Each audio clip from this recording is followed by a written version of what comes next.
Copland's my name. We're farming down here in Fernvale district, and talking about the Te Pari yards today.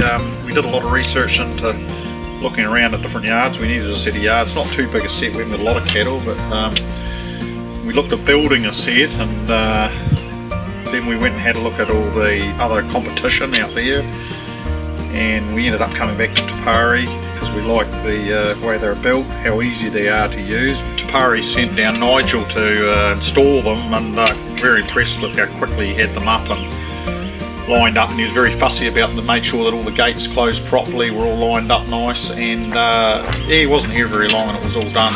The way they flow through the yards has been good, and they don't seem to thrash around and fight, and they know they're not going to break this. There's no doubt about that. They can feel it and they just react accordingly. The gates all shut nice, the little man gates and main entry gates, they all clip shut nicely. No mucking around.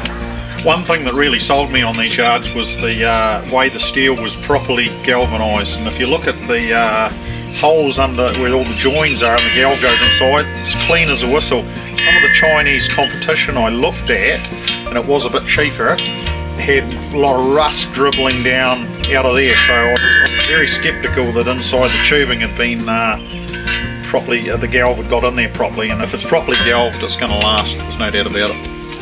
Ongoing maintenance, well, there is none, so you know, that was the other thing we looked at. Put them up, that's the end of it, no repairs or maintenance, and hopefully many years of long life and good use.